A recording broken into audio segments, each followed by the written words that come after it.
This video lecture is meant to guide you through John Berger's The Moment of Cubism, assigned for this module. We will be using the concepts in this essay all semester long. I realize that it may be challenging for you because it is written from the perspective of an art historian rather than from the perspective of a literary critic. But Berger helps to make clear some of the ideas we'll be playing with this semester. Most of you will find that this lecture is most helpful for you after you have read the essay.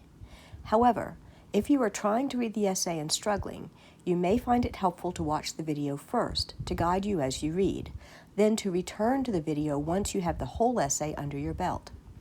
There is also a slideshow available on Canvas that you can use to help you read. Berger's argument boils down to the idea that Cubism represents not just a new form of painting, but a new attitude about the relationship of art to reality. He uses historical examination of paintings in order to demonstrate his thesis. A key idea is that art used to pretend it was just mirroring nature, that painting was like photography.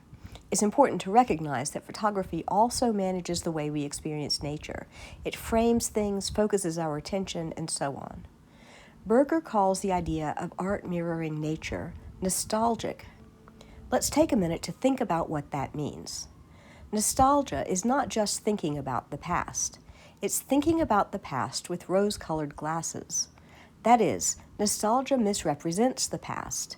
It argues for a version of the past that fits with a bigger argument the nostalgic person is making. One way to think about this is to think about nostalgia for the 1950s, which focuses on perfect white families in suburbia with tiny little problems. The actual 1950s were a time of racial strife, discontent on the part of women who had been able to pursue job opportunities during the Second World War and now were forced back into the home, and other issues that don't fit into the Ozzie and Harriet theme. So when Berger says that the idea that art reflects nature was a means of diminishing instead of interpreting reality, this is what he means. What brought this about is essentially modernity. You can think about the kinds of changes we discussed in the last module, but you can also think about the effect of these changes on human beings. Berger thinks that all this led to artists' need to understand the relation of art to reality differently, and to come up with different art forms to express that relationship. You will remember that we talked about the importance of consciousness to the moderns. Here we see Berger invoking consciousness as part of his explanation for how artists came to understand the relation of art to reality. Remember that consciousness filters all the input we get from the outside world. Your five senses are always working, but if suddenly a new and intriguing scent is in the air, your consciousness focuses on that, and your other senses become temporarily less important. So all five senses continue to send their input, but consciousness chooses what to attend to. For Berger, this means that Cubist artists wanted to look into their own consciousness in order to understand the world.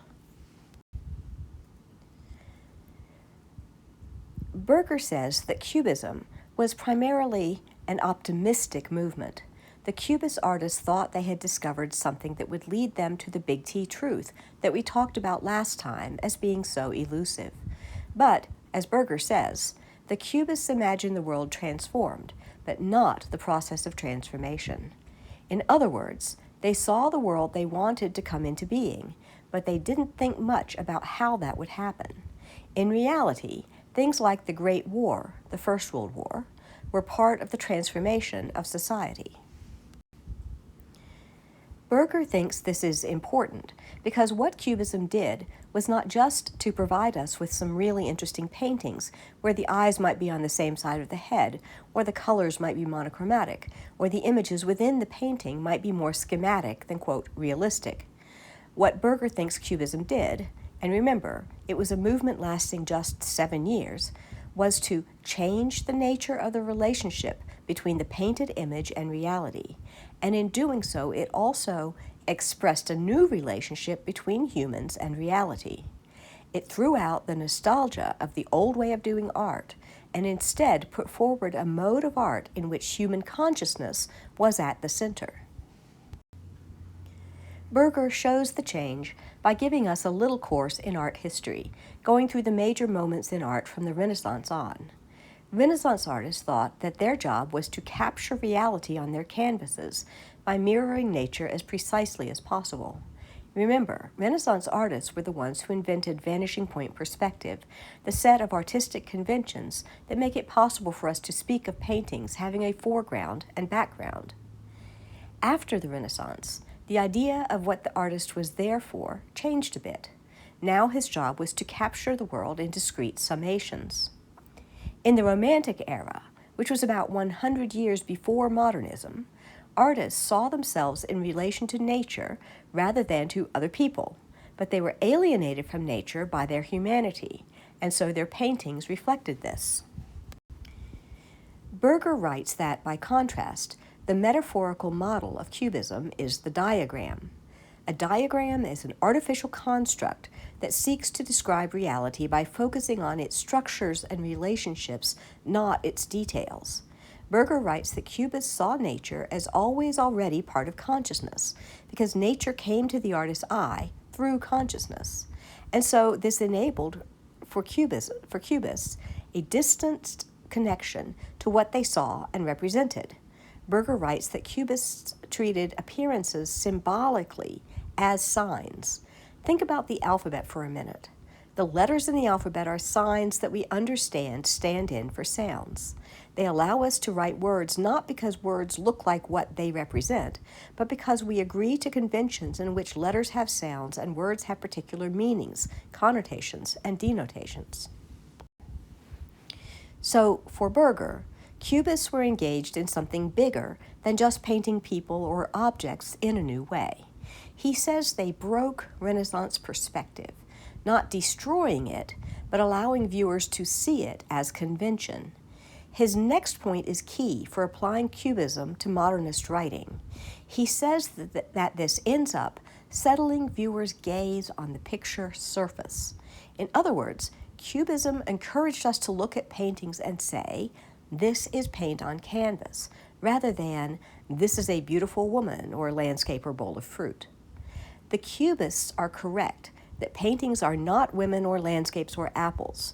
By focusing viewers' attention back on the picture's surface, Cubists were asking viewers to leave a world of illusion and connect with reality itself. Modernist literature also frequently reminds us that it is writing, not reality, that the people in novels are characters whose life exists only within the covers of the book, not real people who exist outside of it. Berger writes that Cubists also intervened in form. He says that they were interested in interaction and continuity, processes instead of static entities. In other words, they wanted to understand not a snapshot of reality, but all the systems that interact in order to create reality. They wanted to see life in motion rather than clipped into a still shot. The painting in our art and music slideshow, called Nude Descending a Staircase No. 2, is a good example of this. Before Cubism, a painting with the same title was very possible, but it would have shown a woman frozen in time at one point on the staircase. The Cubist version shows the whole process of her descent. To understand Berger's next points, we need a little vocabulary. An agglomeration is something that is made up of a bunch of small parts all piled together. Berger says that Cubists painted totalities, in other words, the whole thing at once, instead of making piles of things that would eventually maybe add up to something. To posit is to postulate or offer an argument for the existence of something. So when Berger writes that the Cubists do not illustrate a human or social situation, they posit it, he means that they aren't mirroring something that has independent existence in the world. Rather, they are saying, "This is what I think the situation is." Finally, we get to the real heart of the "so what" to Berger's essay. He says that in Cubism, the content of the works is the relation between the seer and the seen.